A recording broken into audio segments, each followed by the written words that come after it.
Hi friends, welcome back to my channel.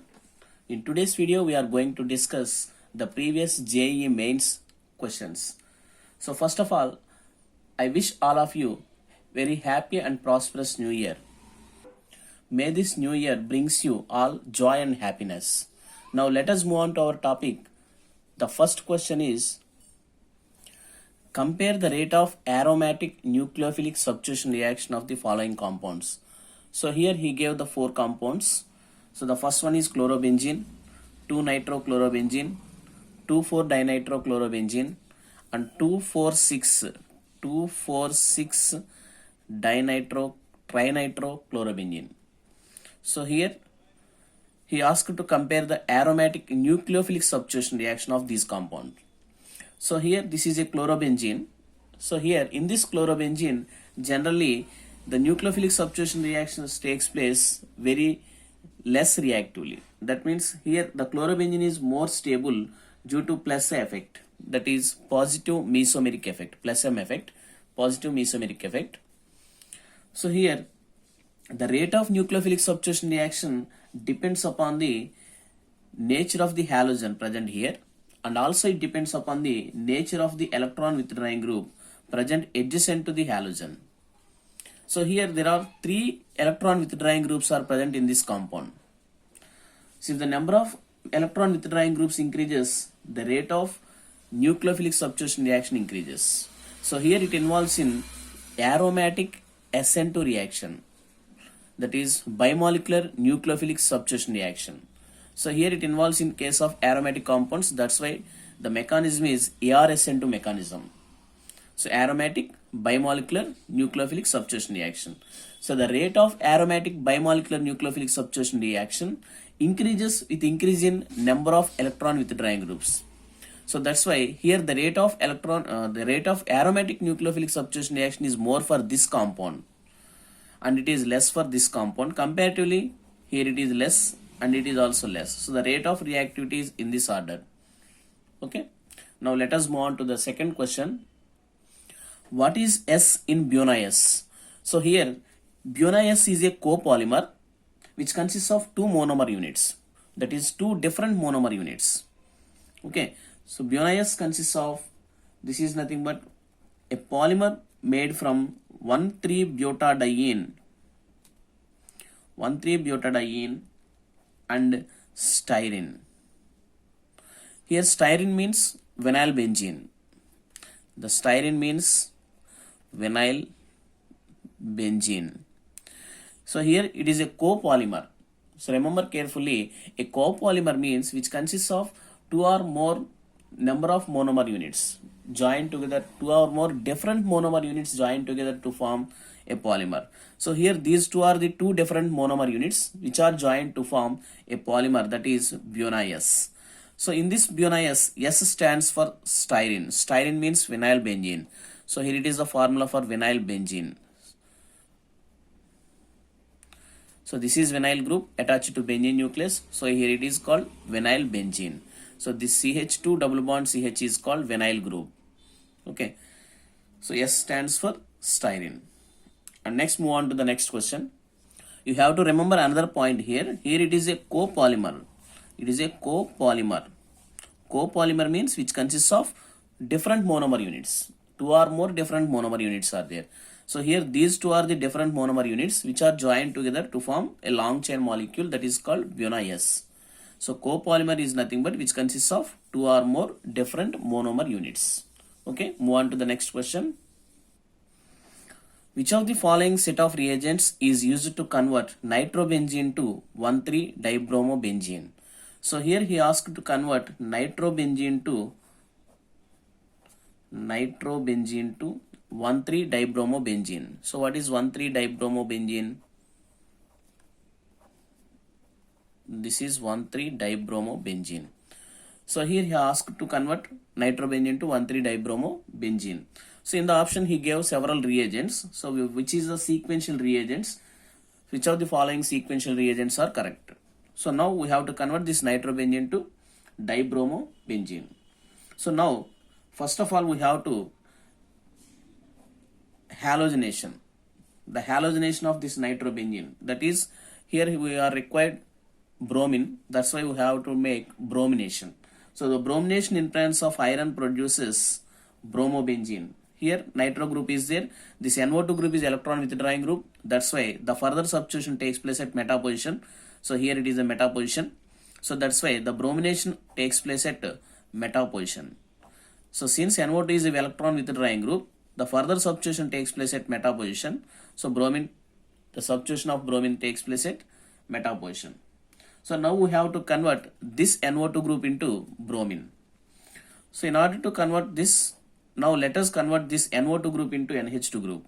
That means we have to make reduction. So how can we reduce this NO2 to NH2? By treating with tin and HCl. So by reduction with tin and HCl, NO2 will convert into NH2. So now this NH2 should convert into bromine. So now we are moving with NaNO2 and HCl. So this is diazotization simply by treating with HNO2 at 0 to 5 degrees centigrade. So this is diazotization. So upon diazotization, this NH2 will convert into diazonium chloride. Here it will convert into diazonium chloride salt, N2 plus and Cl minus. So here bromine itself present like this, at meta position.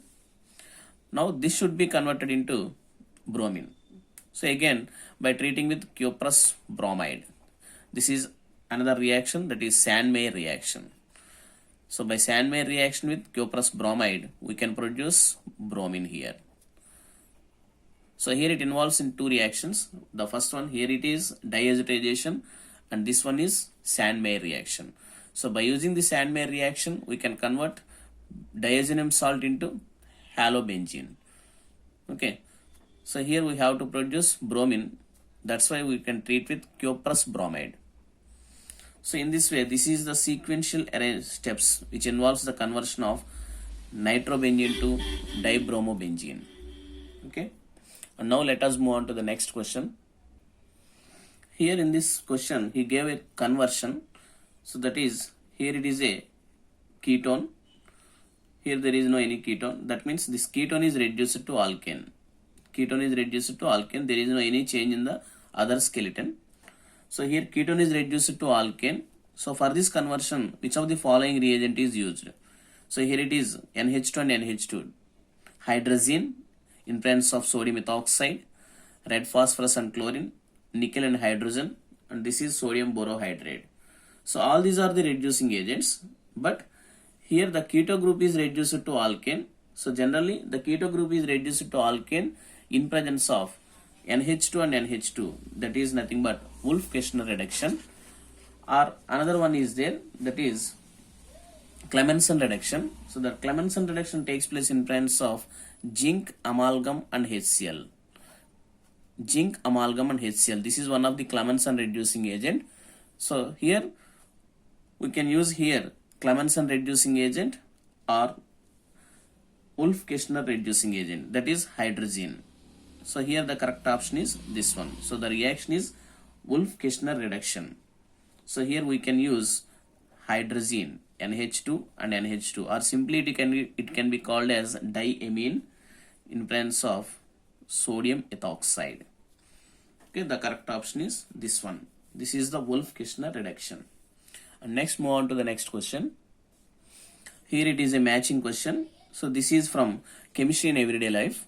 So here he gave some names of the drugs and which are used for the treatment of diseases or some pains, analgesics, tranquilizers, and this is the anemia, pernicious anemia, and anti-fertility drugs.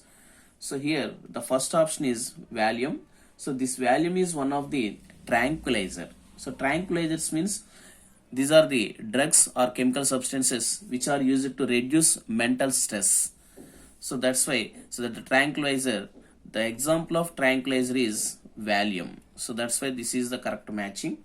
So here some more examples are there for tranquilizers. So tranquilizers are the chemical substances which are used to reduce mental disorder and also some tensions. Okay, so here Valium is one of the example for tranquilizer. And serotonin, another example is serotonin. And one more example is veronal. So these three are the tranquilizers. You have to remember all these drugs names. So definitely you come across with one or two questions from chemistry in everyday life every year. So that's why you have to go through with this lesson carefully. So next one is morphine. This morphine is one of the analgesics. So analgesics are the painkillers. Analgesics are the chemical substances which are used to reduce pain. So these analgesics are of two types.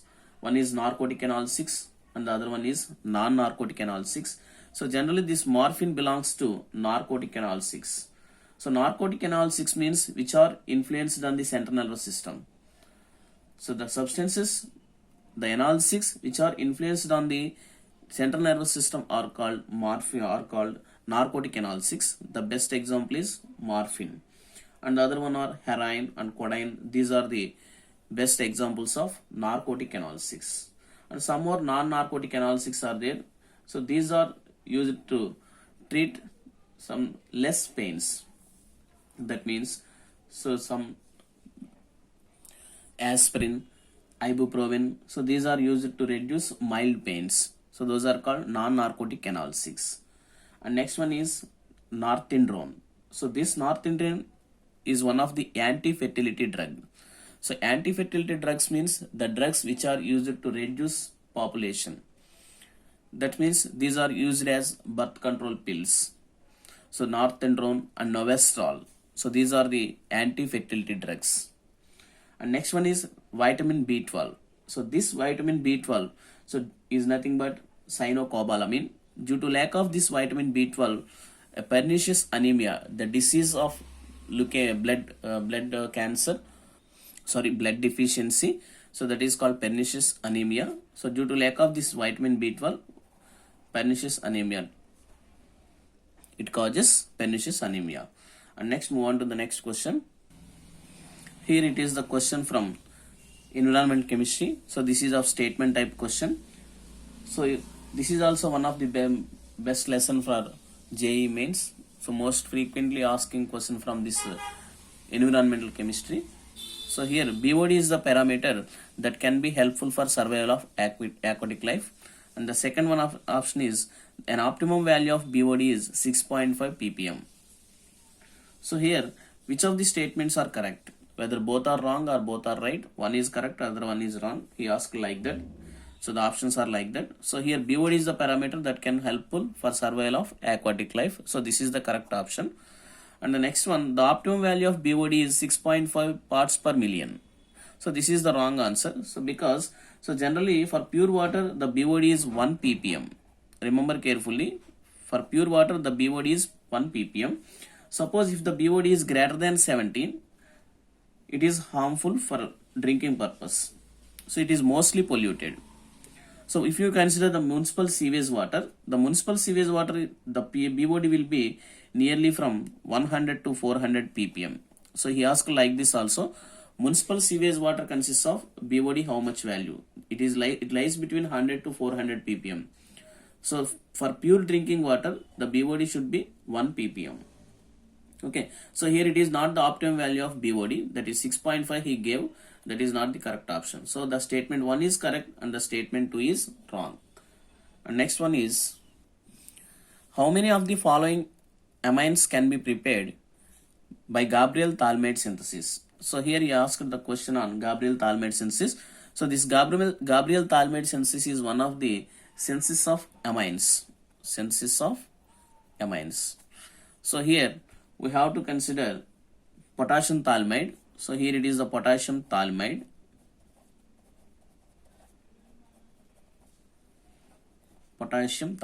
So this potassium thalmide you have to remember like this, potassium thalmide this is. So here this is the benzoic acid COOH. If you take another COOH here, that is called phthalic acid. So from this phthalic acid, if you remove water, then we get anhydride of phthalic acid. That is nothing but this one. This is phthalic anhydride. Anhydride of phthalic acid is nothing but phthalic anhydride. So if you remove water from here, we get phthalic anhydride. So from this phthalic anhydride, if you can prepare amide, this is the amide, C double bond O NH. This is called amide. So this is called imide. This is phthalimide. If H is there, this is called imide, IMIDE. So this nitrogen is attached to two C double bond O groups. That is imide. If NH2 is there and it is attached with only one C double bond O, this is called amide, AMIDE. Here it is called imide, IMIDE. So this is from phthalic anhydride, that's why it is called phthalimide, IMIDE.